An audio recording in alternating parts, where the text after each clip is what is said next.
پاپا فرانسیس لە ماوەی سەردانی بۆ میانمار و بەنگڵادێش خەریکی کارێکی دیپلۆماتی گەلێک گرنگ دەبێت و تیشک دەخاتە سەرەوەی کە UN و ئەمریکا بە پاکتاوی نەتەوەی ڕۆهینجیای دەزانن. کارێکی زۆر پێویستە کە کۆمەلگای نێونەتەوەی هەنگاوی جددی بۆ چارەسەری ئەو قەیرانە گەورەیە هەڵهێنێت. لە مانجی ئاگۆست پاپ هاوسۆزی بۆ وەک خۆی گوتی برایەن و خوشکانی ڕۆهینجا نیشاندا. بەڵام کاتێک سێشەمە لە پێتەختی میانمار قسەی کرد بە جددی داوای ماف بۆ کەمینەکانی نەتەوەیی و ئاینی وڵاتی کرد. داهاتووی میانمار دەبێت ئاشتی بێت.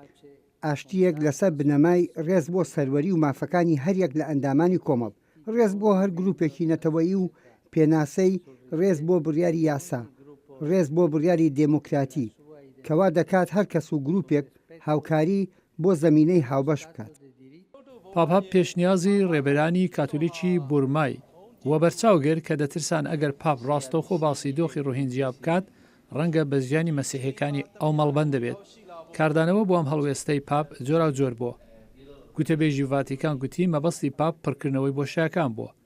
هەندێک لە بەنگڵادێش هەز دەکەن پاپ هەلێکی لەدەستدا. پاپا لە ماوەی سەردانی بۆ میانمار ئەو مەسەلەی نەهێنایە گۆڕ، ئەو کارێکی دروستی دەکرد ئەگەر سەبارەت بە سەرکوتکردنی خەڵکانی ڕۆهینجیا بدوایە. پێش سەردانی پاپ سناتۆر دوربین سەردانی میانمار و بەنگڵادێشی کرد. ئەو دەڵێت مەسەلەکە بۆ پاپ داوایەکی سەخت بووە. ڕەنگە ئەو هەوڵەیدا بۆ پێشگیری لە بەکارهێنانی وشەی جێگای دەمەتەقە یارمەتی دەربێت.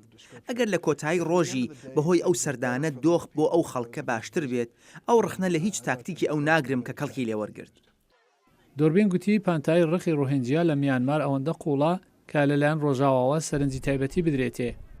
ئەو دەوێت خانمی ئانگ سانسوکی هەنگاو بنێت.